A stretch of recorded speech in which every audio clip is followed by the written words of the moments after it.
할렐루야. 오늘도 새벽에 함께 하시는 모든 성도님들을 환영합니다. 날씨가 많이 추워졌습니다. 환절기에 건강을 잘 챙기시기 바랍니다. 오늘은 에베소 3장 1절에서 13절 말씀을 통해 그리스도의 비밀을 맡은 겸손한 일꾼이라는 제목으로 함께 은혜를 나누기 원합니다. 에베소서는 우리가 다 아는 것처럼 옥중서신이죠. 바울이 감옥에서 에베소 교회와 또 그 당시 교회들을 향해서 쓴 편지입니다.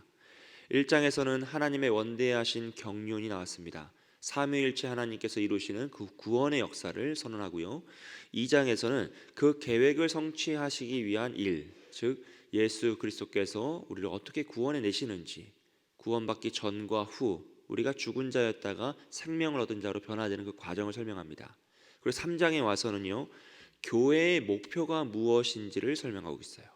즉 1장부터 2장, 3장으로 넘어오는 내용들은요, 하나님, 삼위일체 하나님이 구원의 경륜을, 그 신비한 구원의 계획을 다 세우시고 그것을 성취하시는 과정이 교회를 통하여 이루어진다. 교회를 통하여 그 구원의 역사가 이루어져야만 한다라는 것을 선언하고 있습니다. 바울은 자신을 스스로를 향하여서 교회를 향한 하나님의 경륜을 성취하고자 택함 받은 자라고 표현합니다. 대표성을 나타내는 것이죠. 그렇다면 여러분, 과연 바울만 택함 받은 자이겠습니까? 그렇지 않죠. 바울을 파송한 안디옥 교회가 있고요, 그를 돕는 수많은 성도들이 있었습니다. 그들은 모두가 다 하나님의 경륜, 그 신비한 사역을 위해 택함 받은 자들이었어요.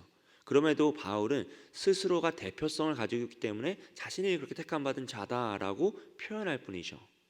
여러분, 우리가 직분자 선거를 하고 나면 항상 피택자가 있고 피택받지 못한 자가 있습니다. 그럼 우리 마음속에는 당연히 섭섭함이 남을 수 있어요. 하지만 그때 우리가 반드시 기억해야 될 것은요, 우리가 직함에 집중을 하면 마음이 심란하고 속상할 수밖에 없습니다.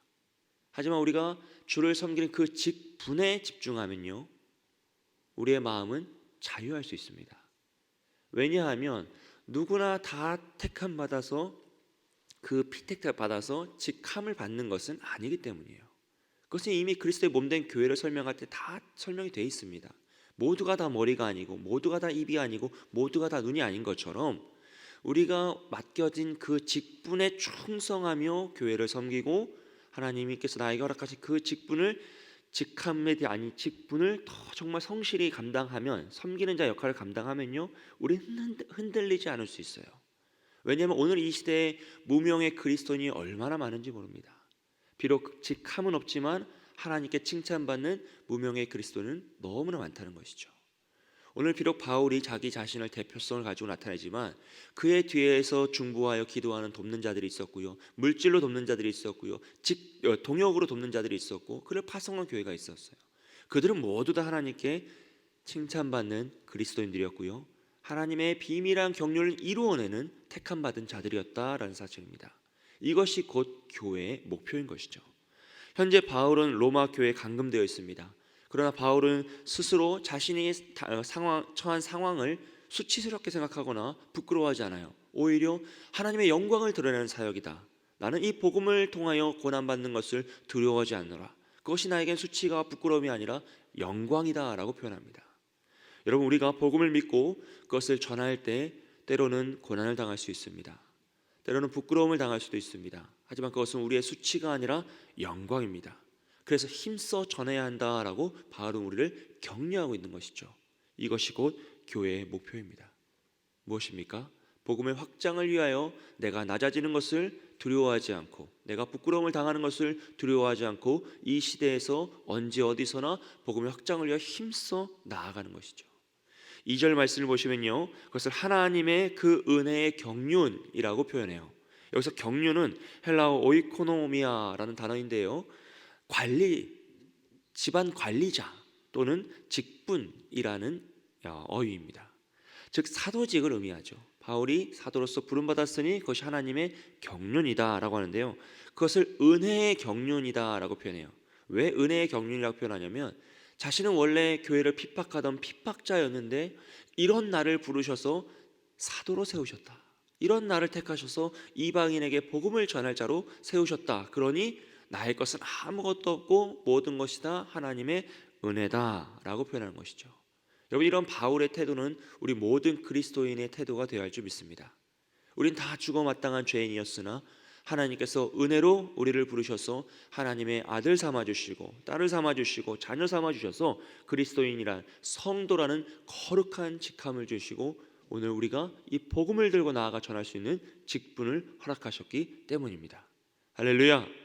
그렇기 때문에 우리는 이 모든 은혜의 경륜 앞에서 겸손히 바울과 같이 정말로 낮은 나를, 자격 없는 나를 하나님이 부르셨노라, 하나님이 나에게 이 거대한 복음을 주셨노라 담대하게 나아갈 줄 믿습니다. 3절과 4절과 9절을 보시면요, 하나님의 계시를 비밀이라고 표현해요. 비밀, 숨겨져 있는 비밀이라고 표현하죠.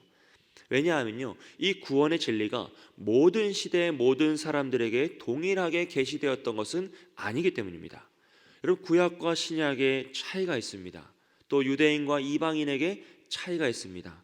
5절 보시면 이방인들을 다른 세대에서는 사람의 아들들에게 라고 표현해요. 그러니까 차이가 있는 거죠. 기본적으로요. 이 복음이 계시되는 그 시대가 달랐고 내용이 달랐고 방법이 달랐어요. 그렇다면 오늘 이 시대만큼 여러분 구원의 진리가 명확하게 선언된 시대가 없습니다. 어떤 의미에서요, 오늘 성경 하나님의 계시를 통하여서 완전히 드러난 이 구원의 계시가 이렇게 명확하게 우리에게 전달되고 설명되었던 시대는 없습니다. 너무나 좋은 시대를 우리가 살아가고 있다는 것이죠. 그리고 이 비밀을 나타내시는 방법을 5절에서는요 성령으로라고 표현합니다. 사도들의 능력이나 개인의 탁월성을 통하여 나타내는 것이 아니라 성령님의 해석, 성령님의 이끄심을 통하여 이 구원의 신비한 비밀이 오늘 이 시대에 밝히 드러나고 있노라 라고 설명하죠. 즉 오늘 우리도 이 성경 말씀으로 다 계시되어 있지만 결국 그것이 성령님의 도움을 통하여서 해석될 때야 온전한 구원의 진리를 깨달을 수 있고 그것을 전할 수 있다는 것이죠. 그럼 우리가 말씀을 읽으면서 어떻게 해야 됩니까? 함께 기도해야 돼요. 성령이여 나에게 깨닫게 하옵소서. 하나님, 이 말씀이 나에게 깨달아질 수 있도록 정말 살아 숨쉬는 이 복음의 진리가 내 마음속에 심겨지고 그것을 나를 통해 전파될 수 있도록 도와달라고 기도해야 되는 것입니다. 그때 성령께서 우리를 깨닫게 하시고 우리를 통하여 우리가 복음을 전하고자 하는 그들의 마음을 변화시키시고 역사하시는 능력이 나타난다라는 것이죠. 사랑하는 여러분, 이 신비한 비밀은 무엇입니까? 6절에서요 이방인들입니다. 이방인들.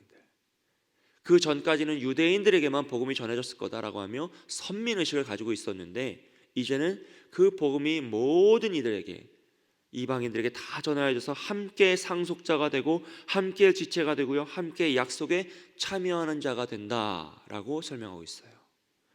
여러분, 함께 복음은 남녀노소 누구를 막론하고 동등하게 동일하게 선포되고 동일하게 구원의 역사를 이룹니다. 그렇다고 해서 이 함께를요 오늘 이 시대에 다원주의자들이 이야기하고 있는 이 함께랑 오해하시면 안 돼요. 오늘 이 시대의 다원주의자들이 이야기하는 함께는 무엇입니까? 하나님 안에서 동성애자도 함께, 죄를 지은 자도 함께, 누구나 다 함께 할 수 있다, 사랑으로 함께 해야 된다라고 주장하는 것인데요, 이 에베소서에서 말하는 함께는 그거가 다릅니다. 이 에베소서에 바울이 말하고 있는 함께는 2장에서 예수 그리스도를 믿음으로 죽음에서 생명으로 완전히 거듭난 자, 자신의 죄를 다 자복하고 하나님 안에서 완전히 변화된 자가 이방인이어도 함께 한다는 것이에요. 유대인이어도 함께 한다는 것입니다.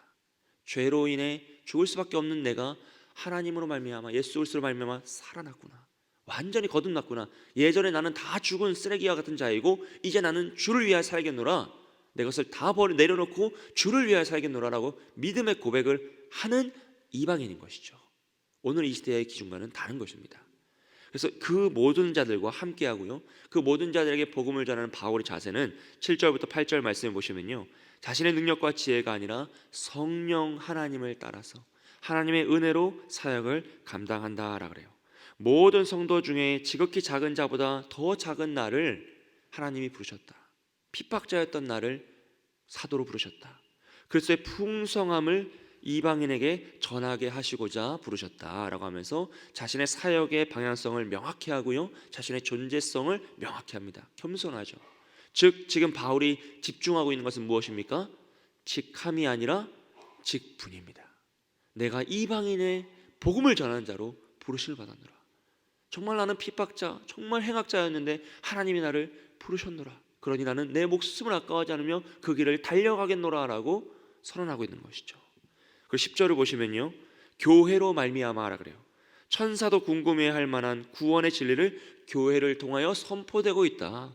교회의 목표가 이것이라는 거예요. 구원의 진리를 선포하고 모든 자들에게 구원을 전함, 복음을 전함으로써 그들이 구원받을 수 있도록 도와야 한다는 것이죠. 그리고 11절에서는 이것이 하나님의 뜻이다. 예수 그리스도 예수 안에서 예정하신 그분의 뜻이다라는 것이에요. 12절에서는 믿음으로 말미암아 우리가 담대함과 확신을 가지고 하나님 아버지께 나아가자라고 설명합니다. 본래는 그럴 수 없는 자들이었는데 믿음으로 말미암아 이제 가능해졌다는 것이죠. 그리고 13절에서 마지막으로 자신의 고난을 다시 한번 되새기면서 이것을 낙심하지 말고 너희의 영광으로 택하라. 너희도 나와 같은 믿음의 삶을 살아라. 이 영광스러운 길을 부끄러워하지 말고 함께 힘있게 걸어가라 라고 권면하고 있습니다. 사랑하는 여러분, 교회의 목표는 무엇입니까? 복음을 전하는 것입니다. 그리스도의 복음을, 그 신비한 비밀, 계시의 비밀을 선포하고 이 땅에 나타내고 많은 이들이 그 복음으로 돌아올 수 있도록 권면하고 돕는 것이 교회의 목표다라는 것이죠. 그리고 바울은 오늘 말씀에서 이방인을 향한 그 사역을 선언하고 있습니다. 그리고 바라기는 오늘 우리가, 그리고 우리 사랑하는 광야교회가 이 복음의 목표를, 복음을 선포하는 교회의 목표를 충성되이 감당하는 우리 광야교회 되기를, 또 우리 모든 성도 되기를 주님의 이름으로 축복드립니다. 여러분, 우리에게 주어진 직분에 집중하십시오. 우린 그 무엇과 바꿀 수 없는 복음을 받은 자들이고 그 복음을 전할 자들입니다. 우리를 통하여 성령 하나님께서 역사하실 것입니다. 우리가 오직 믿음으로 고난받기를 두려워하지 않고 한 걸음 한 걸음 나아갈 때 성령 하나님께서 우리를 도우실 것이고, 우리를 통하여 여러분이 기도하고 계시는 그 구원의 대상자들, VIP 전도 대상자들을 구원의 역사를 이끄실 줄 믿습니다. 그 역사를 이루시는 저와 여러분이 되시길 주님의 이름으로 축복드립니다. 지금 함께 기도하겠습니다. 함께 기도할 때 새가족 양육칠기 진행되고 있습니다. 주님께서 함께하여 주시고 그들이 우리 교회에 잘 적응하고 정착할 수 있도록, 우리의 가족이 될 수 있도록 기도해 주시고, 학습세례 입교 교육이 진행됩니다. 그 시간을 통하여서 우리 다음 세대들, 믿음의 영역에서 성장하는 세대들 주여 더욱더 만나 주시옵소서. 우리 광양교회가 복음을 전하여 영혼을 구원하는 주의 목표를 이루는 교회가 되게 하여 주옵소서. 우리를 통해 성령 하나님께서 역사하시는 그 구원의 역사가 일어나게 해달라고, 또 이스라엘 팔레스타인 전쟁이 하루속히 종식되게 해달라고 이 시간 함께 기도하며 나아갑니다. 사랑과 은혜가 많으신 하나님 아버지 감사합니다. 하나님, 이 새벽을 깨어 주의 말씀을 붙잡고 기도하며 나아가오니 주여, 주여, 우리 광역교회 우리 성도들 우리 모두가 주님께 주신 이 직분에 충성되이 나아가서 복음을 전하게 하여 주시고 영혼을 구원하는 주의 목표를 이룰 수 있도록 도와주시옵소서. 하나님, 새가족 양육칠기 가운데 함께 하시길 소원합니다. 학습사례 입교 교육 가운데 인도하시길 소원합니다. 주여, 그 모든 사역들을 통하여 하나님의 영광이 드러나게 하여 주시고 구원의 역사가 확실되게 하여 주시고 더욱더 더 놀라운 역사가 일어날 수 있도록 도와주시옵소서. 하나님, 이스라엘 팔레스타인 전쟁이 있습니다. 아버지, 세계 만국에 너무나 고통스러운 일들이 많습니다. 하루속히 종식시켜 주시고 이 모든 일들이 하나님 안에서 연합하여 선을 이룰 수 있도록 도와주시옵소서. 주여, 은혜로 함께하여 주시옵소서. 사랑과 은혜가 많으신 하나님 아버지 감사합니다. 바울이 에베소서 말씀을 통하여 고백하였던 것처럼 죽을 수밖에 없는 죄인이 하나님께 택함받아 주의 자녀가 되고 또 복음의 사도로 부름받아 충성되이 나아가는 모습을 봅니다. 하나님, 우리도 죄인이었던 우리가 하나님의 자녀가 되어 이제 그 복음을 받았사오니 우리의 삶을 통하여 이 복음을 전하고 확장하게 하여 주시옵소서. 성령님께서 우리를 도와주시고 우리가 속한 이 광영교회가 이 땅 가운데 복음의 역사를 이루는 주의 목표를 이루는 놀라운 역사가 교회가 될 수 있도록 도와주시옵소서. 그 일들 가운데 고난이 있을 줄 압니다. 하지만 우리가 그것을 낙심하지 않고 두려워하지 않으며 담대히 나아가오니 주님께서 함께하여 주시고 더 힘있게 하여 주시옵소서. 간절한 기도 제목 가운데 응답하실 걸 믿사오며 감사드리며 예수님의 이름으로 기도합니다. 아멘.